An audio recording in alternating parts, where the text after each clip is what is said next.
welcome to Vintage. My name is Austin. If we haven't met before, man, I am so glad that you chose tonight to tune into Vintage. Man, we've got just a beautiful show for you tonight. We've got worship music, which is it's just incredible. We've got a really great band. We're gonna cut to them in a minute. We've also got just the head coach of the Buffalo Bills is going to be speaking tonight, and he's going to talk a little bit about his experience with Jesus, and we've also got some other things planned tonight. So you picked definitely the right night to tune in if it is indeed your first time. If you're listening to us on YouTube right now, do me a favor, just subscribe if you're interested. We do a whole bunch of different kinds of videos on here through the Chapel Student Ministry, and man, we would just love for anybody who is invested in the kingdom to just be subscribed and be able to have access to all the videos that we're going to be able to continue to post for the remainder of the semester. But beyond that, we've got just a special and exciting night planned for you guys. So without further ado, we're going to kick it to the worship band. We're going to hear a song called Holy Water. Let's hear it.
Thing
guys play or what? Man, again, just so thankful for anybody tuning in right now that you chose tonight to stream Vintage Live. We've got a really special host tonight. You might know him. His name's Sean McDermott, the head coach of the Buffalo Bills. And man, we're just so excited and we just feel so blessed to have our coach here to be able to talk a little bit about his experience with Jesus. Man, a couple years ago, I found myself for the first time listening to a vintage message. And just one thing that I was inclined to do when I did that, if you happen to be a first-time listener or viewer tonight, was the pastor said, try and see if you can. I know you might be coming with your reservations. You may have had some experiences with church or church folk before that might have been good, it might have been bad. But he said, just try and lean in a little bit and try and maybe if you feel so inclined, say a little prayer, something like this. Lord, I just pray that you would just speak to me tonight. I pray that for whatever reason that you had me here for, that you would just allow me to hear from you and just to try and just cancel out all the distractions that may or may not be there. I mean, I know you're streaming and you might get some notifications here and there on your phone, but just being able to have a heart that's open to listen, just hear whatever the Lord might have for you to hear today. Because I believe that if you found it within your busy schedule in the 21st century to tune into something like this, and maybe you saw the notification, that God's got you here listening tonight for a reason. And he has something, I believe, that he wants to maybe speak to you tonight. So anyways, without further ado, we have Jay who's going to kick it to the coach in just a sec. Jay? All right. Good evening, ladies and gentlemen. So glad you're here. You can take a seat. Thanks for being here with us. It's a great Tuesday, special Tuesday here at Vintage. And I see, obviously, we've got some familiar faces and we have some new faces. So my microphone's falling off the side of my head, which is always fun. My hair's getting in the way. This hair. Anyways, okay. If we've never met before, my name is Jay. I get this incredible privilege of overseeing our college-age young adult group here at the chapel, our 18 to 25-year-olds. And so if you're a guest tonight, someone invited you, I just want to make sure you're aware of who we are and know about us. We gather here on this campus at Tuesday nights at 8 p.m.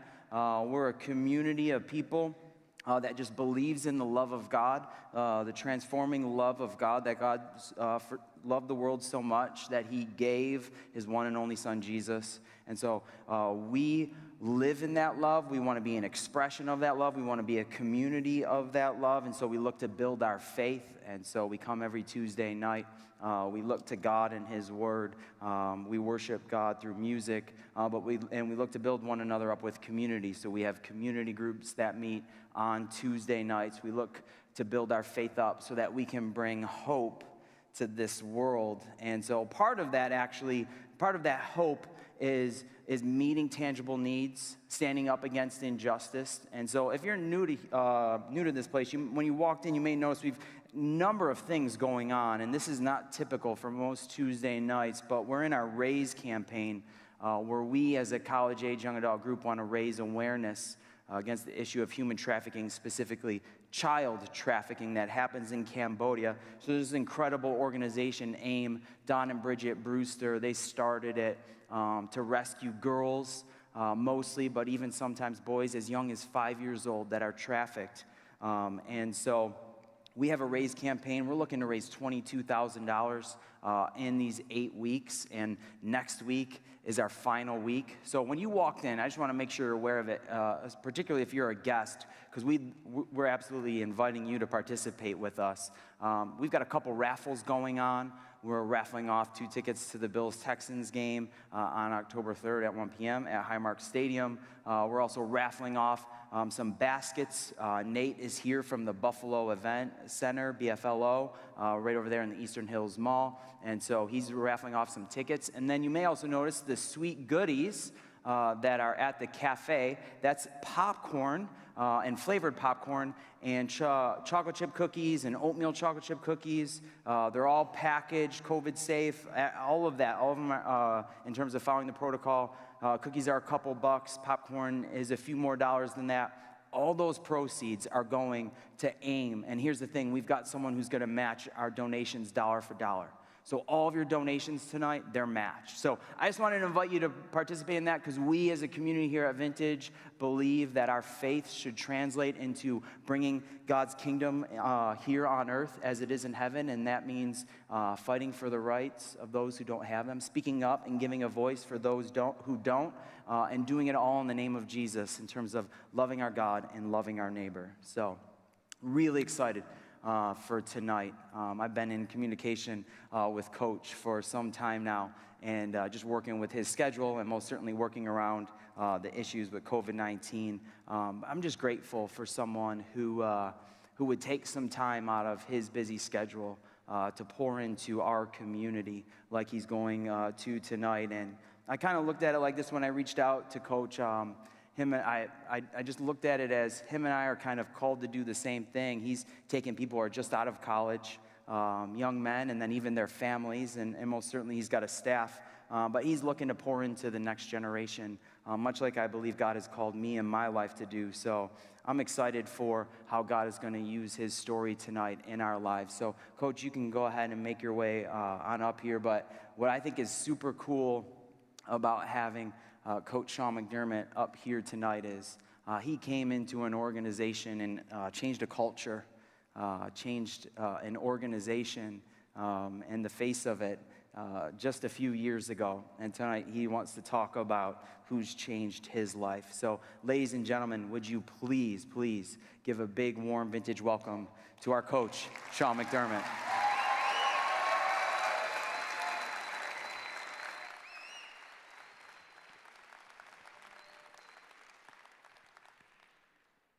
You guys hear me all right? We're good? These lights are bright now. I'm used to press conferences, but I don't know if it's been this bright up there. It's great to be here. Humbled by the opportunity, and it's really a privilege. I get to talk a lot about football, which is great, and about the great athletes that I have a chance to coach, that I have the privilege to coach. But I really don't get a chance a lot to talk about the most important thing in my life, which is my faith. And really, this is why I feel like I've been with my family called to Buffalo. It's something that's very important to me, and I've tried to use this job as a platform to spread the Word of God and God's grace, as we sang about, and God's love for us. But anyway, let's loosen it up a little bit. Let's warm up. How many Bills fans do we have here? Just to raise your hand.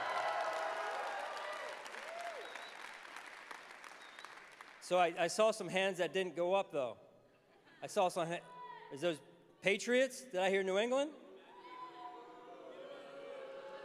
We do have security here, right? Like, there is an exit. I just came in this entrance, so that's an exit right there.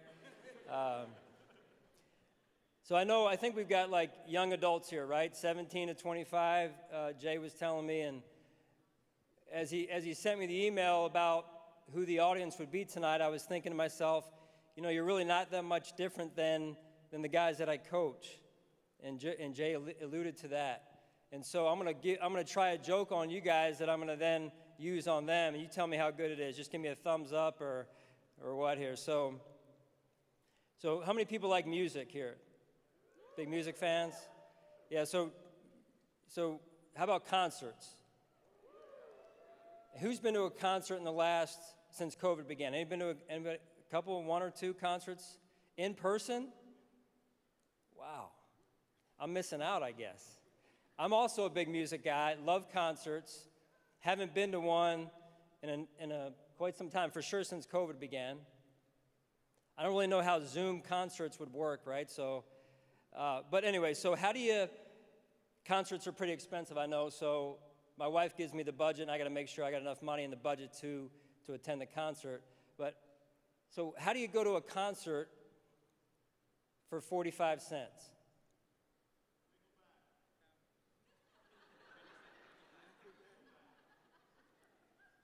Yeah, so you go see 50 Cent and Nickelback, right?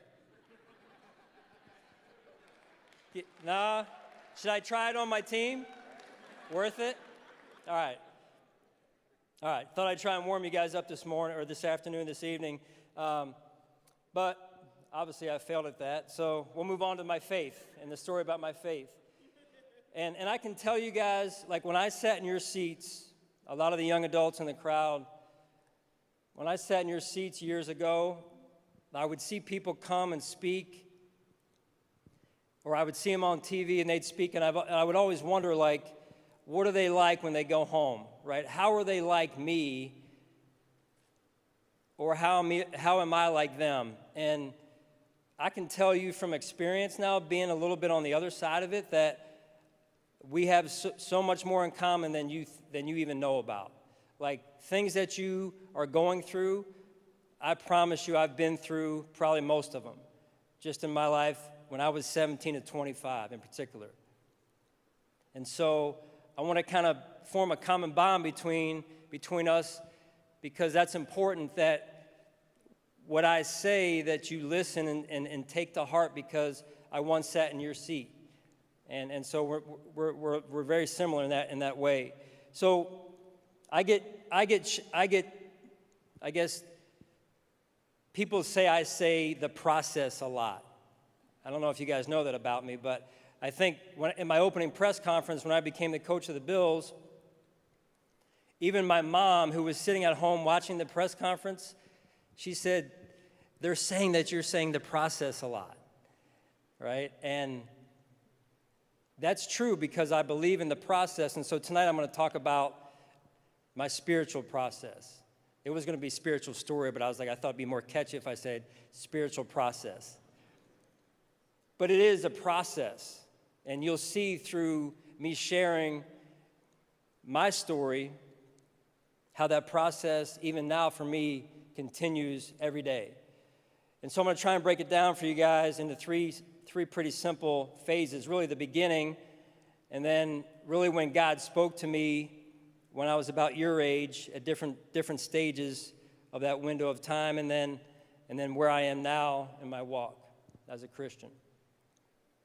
All right, so simple beginnings. Grew up just outside of Philadelphia in a pretty modest home with 2 supportive parents and an older brother. Went to church, or church was in our to-do list every Sunday. But I always, when I went to church, I would sit there and I'd say, I would watch people.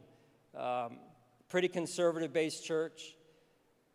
Not as beautiful as this church, but a church nonetheless that I would watch adults and my parents and older folk reach for the Bible when it was time to leaf through the Bible, and stand and sing songs when it was time to stand and sing songs.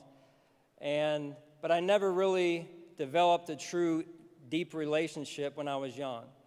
It was all surface-based, because I felt I know God, and I thought like that was good enough. I go on Sunday, and in fact, sometimes I didn't go on Sunday. I would fake.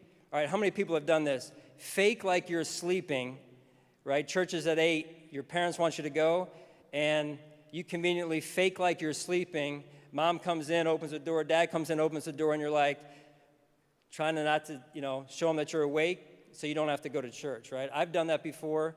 Man, you guys are like saints. You're all going to heaven for not ever doing that. But I would do that. Sometimes I would go out of my way to sleep over a friend's house so that I wouldn't have to be home in time to go to church on Sunday mornings, right? So that was my relationship with God, or lack thereof, when I was being raised in my parents' house. The most important thing to me, honestly, when I was young, was playing sports. I was competitive by nature and had like an edge to me, so much that I had to prove myself all the time. Prove myself to my older brother, prove myself to kids in the neighborhood, prove myself to kids at school. And I've told my son, who's with me this evening, I've told him over and over again I wasn't a very good student. He's a lot better student than I am, or I was. But it just wasn't that was my identity when I was young, was being that class clown, always trying to prove people wrong, always trying to reach to prove myself in the neighborhood. In fact, one week in the summer, I was in 4th grade. I found the 6th grader who lived at the top of the block, and he held the school broad jump record. And I said, I'm going to beat your record right here in my backyard. So we lined this rope up, this jump rope. He jumps, and I step up and jump, and I always stuck my tongue out. This is even before Michael Jordan stuck his tongue out. I stuck my tongue out first, and I banged my knee on my jaw so hard that I bit right through my tongue, and I ended up with 5 stitches. That's just how competitive that was my identity when I was young, was like living on the edge. And then fast forward to the time in my life where God, when I was your age, God really started revealing himself to me. And what does that mean? Like, as I look back now through a series of events, and I always thought it had to be like one miracle, one miraculous event that God showed himself to me so that I knew he was real. Right? I'm sure some of you guys feel the same way. Well, I haven't had that moment. Well, that's okay. A lot of us haven't. That moment, for me, happened over the course of time, a series of events. The first one happened in 6th grade. I wasn't a very good student, so I had to get held back in 6th grade. And in order to get held back, I had to leave where I was in public school and go to a Christian school and repeat 6th grade all over again. I knew no one. But I was around good people, people of faith, and the Word every day. And so it started soaking into me. Fast forward to my junior year in high school, I was back in public school, and this time I changed schools for athletics. And so I ended up at a Catholic high school. But again, I wasn't Catholic, and I'm still not Catholic. But again, I was around good people, people of faith that just fed into me and taught me the way. And so again, God was speaking to me, and I didn't even know it. Choosing a college, many of you are either in college or about to go to college. Like, that's a serious, right? Serious decision, stress-filled decision sometimes. So I had a chance to go wrestle in college or go play football. I was probably honestly a better wrestler. Don't tell my players that. But I was probably a better wrestler than a football player. But when I went on the visit to William & Mary, which is a small school in Southern Virginia, for football, I left there and I immediately called the wrestling coach at University of Virginia and told him, I'm not going to wrestle, I'm not coming. And he said, you're crazy. So I walked on. I was going to get a scholarship for wrestling. I walked on at William & Mary as a football player. And the first week of practice, we're done practice, I'm a freshman. The captain, the senior captain, stands in the middle of the team and says, tonight, guys, we're going to have our first FCA get-together on campus. How many of you guys know what FCA is? Most people, yeah. So I knew nothing about FCA, right? But again, God was basically orchestrating Sean McDermott's path.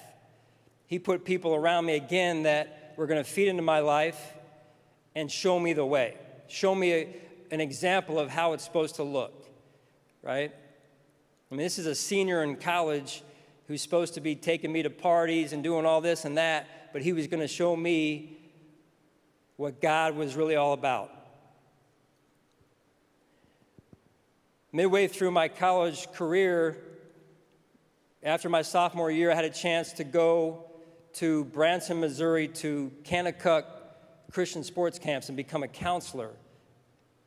I don't know if any of you have heard of that camp or that opportunity, but if you get a chance to go out there, man, it is a place that is ordained by God in so many ways. It's beautiful. But that was the first chance for me to really be proud of my faith. Proud of my faith enough because I saw other college athletes, and we were all counselors for young children. And I saw for the first time that, man, there's 200 to 300, maybe even 500 college athletes that were counselors for young kids, but who were proud, most importantly, of their faith and not afraid to show it. And God just kept talking to me through these experiences, right? And so, fast forward again as my career was taking off, I get married. Gavin, who's my son down here, Maddie was born first, she's 12. Gavin was born next. We're living in Philadelphia and working for the Philadelphia Eagles. And so my career is just taken off. Like I'm the youngest position coach, youngest defensive coordinator. Just every year or two, it was a new promotion. But my marriage, my young marriage, was going down the tubes. I wasn't home to see my kids who were young. Gavin was just born when we lived in Philadelphia. And so in a short amount of time like that, I was fired.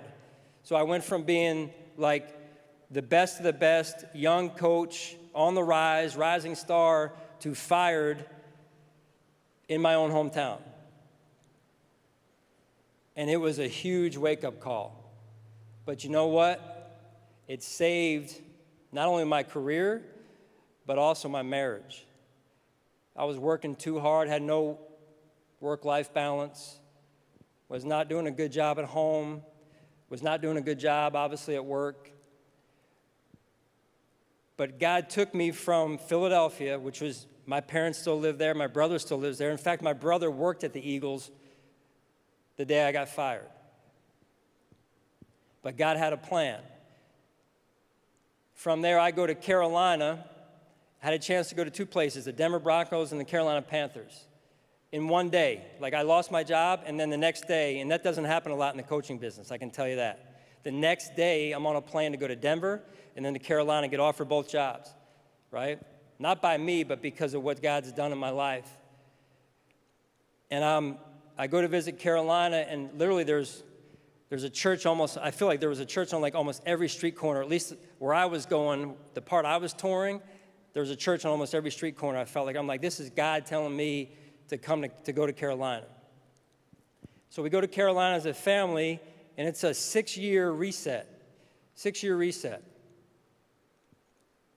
But think about it. From the time I get fired in Philadelphia, 6 years later, I'm the head coach of the Buffalo Bills. Right? Unbelievable what God can do.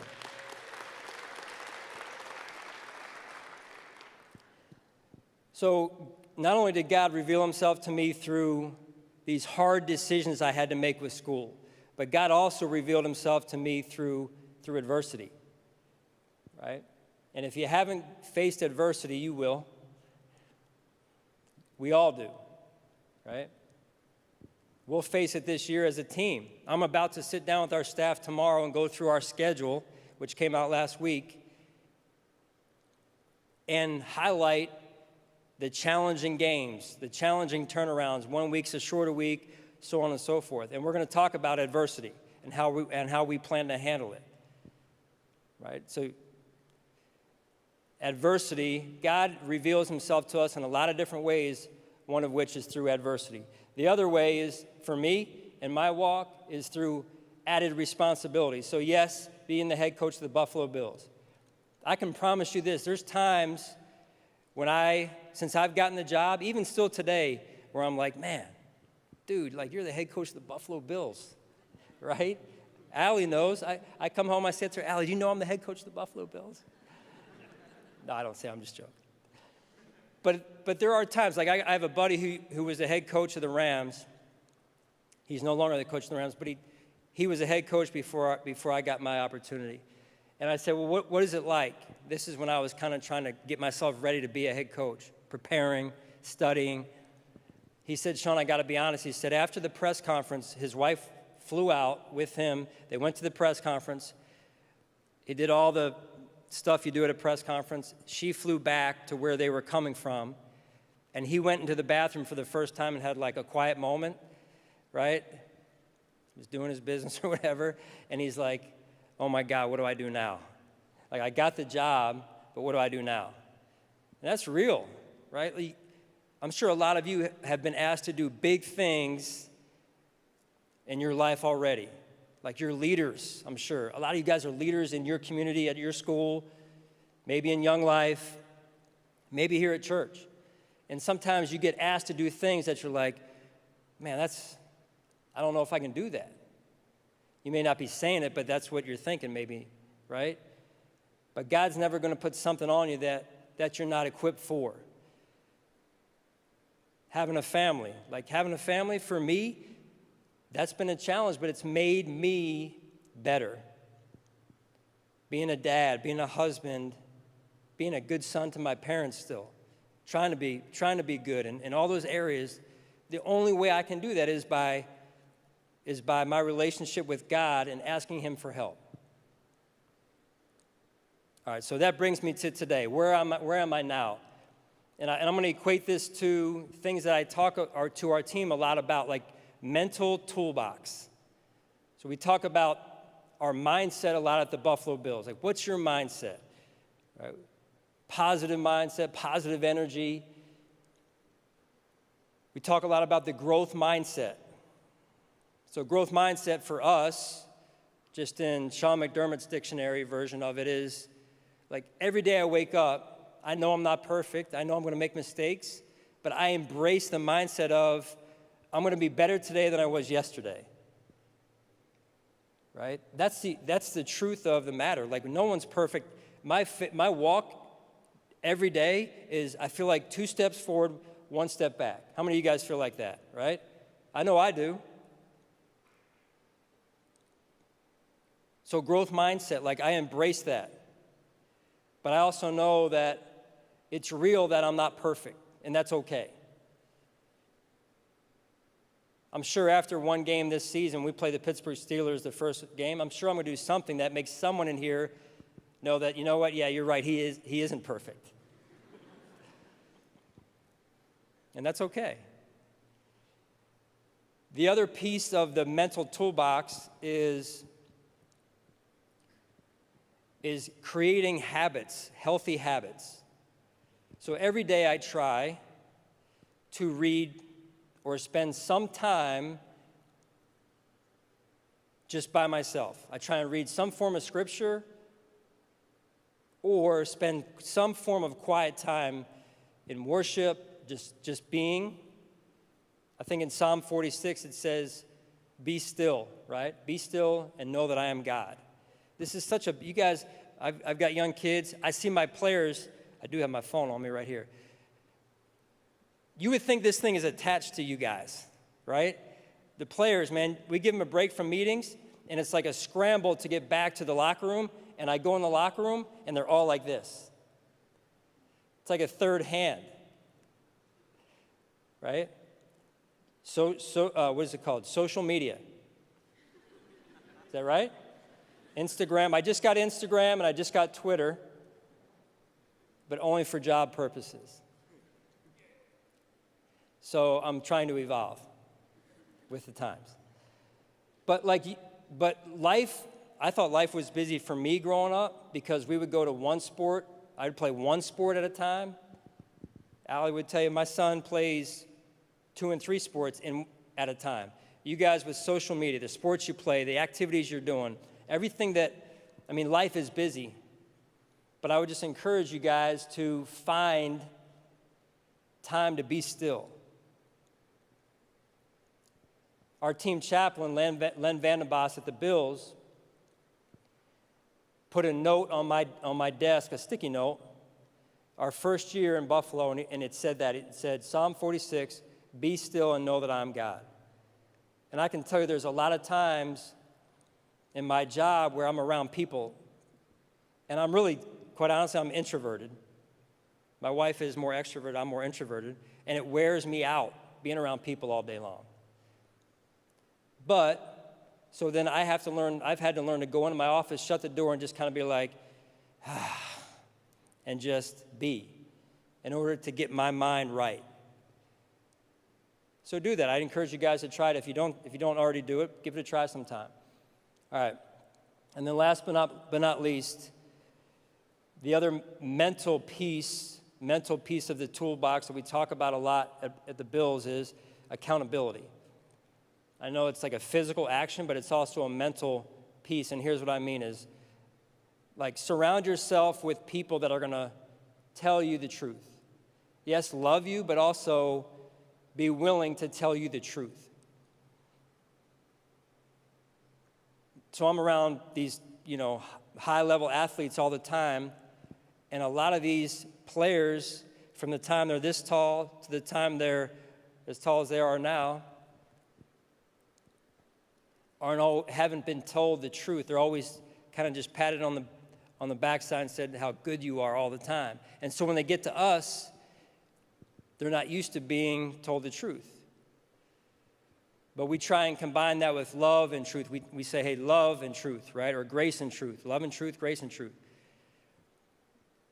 But have people in your life around you, just encouraging you in another way here, to get people around you that are going to hold you accountable. Like, I've got people in my building, our team chaplain, Len Vandenbos, one of our coordinators, defensive coordinator, Leslie Frazier, that I know when I get off track or off the rails that they're going to, hey, Sean, come on back over here, right? And that's powerful.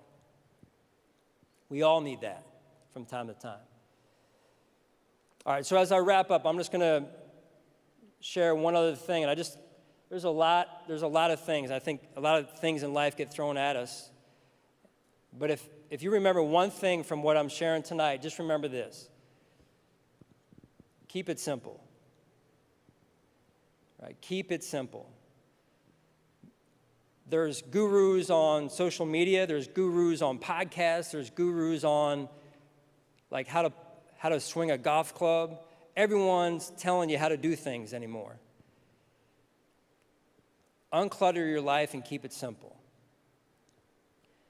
And so in doing that, like, for me, what works for me is when I go through my day is I always come in this order. This is the order that I go with. Number one, God says, seek. What does He say? Seek Him first, or seek His kingdom first, right? Seek me first. I think that's Matthew, right? Number two is be you. A lot of head coaches fail in their job because they're trying to emulate other head coaches or the guy that was there before him. Like, if I tried to be Marv Levy, right, Hall of Fame coach, I would fail at my job. There's a lot of power in being you. Don't give away your power by being someone you're not. And then last but not least is when God said, I think it was in Proverbs when He talked about wisdom, right? When Solomon, he said, he prayed for wisdom and understanding. That's really what I do every day. Like, I've got decisions to make just like you guys. You got tons of decisions, man, that seem like they are life-altering decisions, all of them. And that's the same for me. If I feel like I make the wrong decision, man, the Bills are going to go here fast. And so the only way I know how to do it, I'm not equipped to make all those decisions myself, is I pray for every day and every night for wisdom and understanding, because that leads to great clarity for me in my mind and knowing what's right and what's wrong. That's my spiritual process. I hope you guys that I said something that resonates with you, that sticks to your heart, and more than anything, just know that I sat in your seat many years ago. I should just say years ago, but probably many years ago. And I can't tell you what it's like to be young anymore because I'm not young, and life has changed. But just know that you're not alone, and God is with you always. Thanks for having me.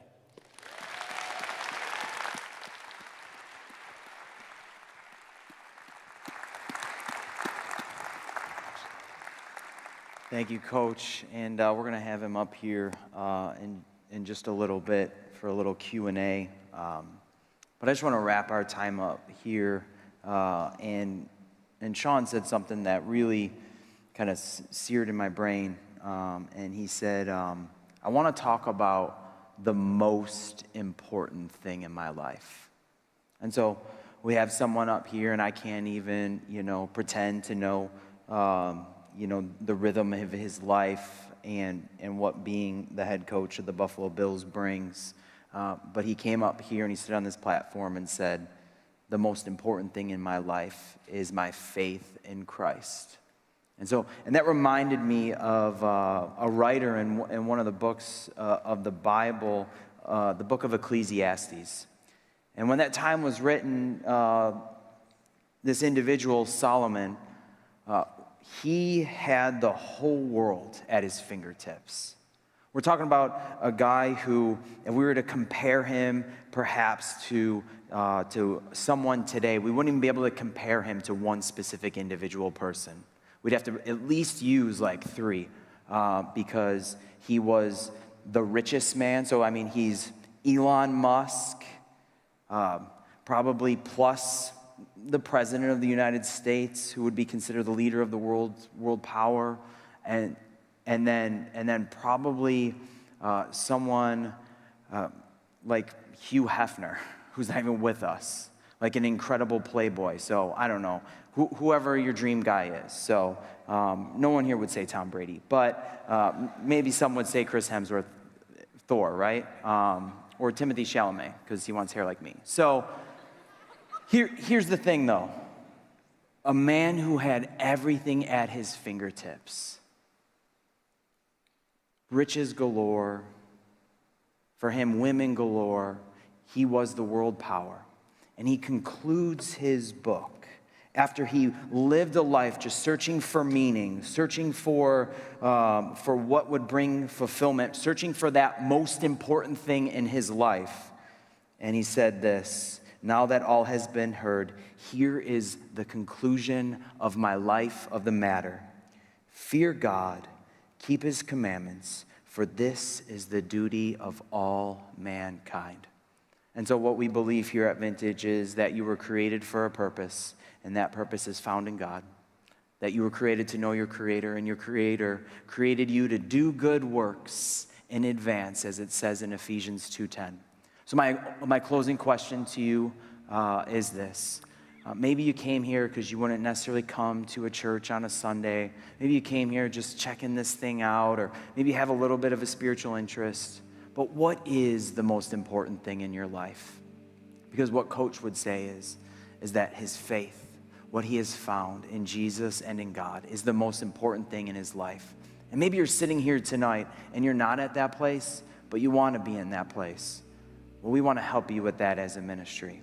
So if you would please, just out of courtesy for those around you, would you bow your heads with me as we take a few moments and do what we call prayer here at Vintage and respond to God, because God is a God who invites us to pray to him in the stillness of our lives. And so I want to lead us in a prayer and say, dear God, thank you so much for these moments together, what I would consider spiritual moments together. And God, thank you so much for bringing people here tonight in this place. We know this building isn't anything special because, God, we know you are everywhere and you can hear us at any time. But God, we know that you're with us tonight here in our midst. Maybe you're sitting here tonight and faith isn't the most important thing in your life right now, but you want that to change. You want to change that. You did some evaluation in the toolbox of your life, and you're in a place now where you feel like you sense God is drawing you to himself. Well, I was in a service just like this, where I just voiced a few things to God, which started my relationship with Jesus. And so I want to give you that opportunity tonight, because one night in my life, someone gave me that same opportunity. And I can help you. I can give you some words to voice to God, but really it's just the posture of your heart and you meaning that to God. The authenticity that's going on inside your mind and inside your heart. You could say this, dear God, I want faith to be the most important thing in my life. And so God, I want to place my faith and my trust in Jesus and the love he has for me, that he would die on a cross for me, die for my sins, to give me life, eternal life, abundant life, and a purpose here on this planet. So God, with all the faith that I have, I place it in Jesus. With heads bowed and eyes closed, no one looking around. This is your moment, perhaps. Maybe this is your moment tonight if you came here to this very specific vintage. But if you voiced that prayer, would you be so bold and courageous? I promise you, you're in a safe place. Just to raise your hand and look at me. I'm not going to call you out. I'm not going to point you out. There's no spotlights, nothing like that. But I want to get something in your hand that I believe will help you. If you want faith to be the most important thing in your life, we want to put something in your hand. You're not signing up for anything. We just want to get you a resource that we believe will help you to put faith in your life and have faith be the most important thing. Would you just look right at me? I know I did a decision like this, and I was a bit nervous, but I felt the reality of Jesus in my life, and I wanted to respond to that. Is that anybody here tonight? Would you just raise your hand and look right at me? I'm not going to rush it. It's a big room. Everyone's spread out, which is totally cool. It's actually great. It's safe. But I don't want to miss anyone.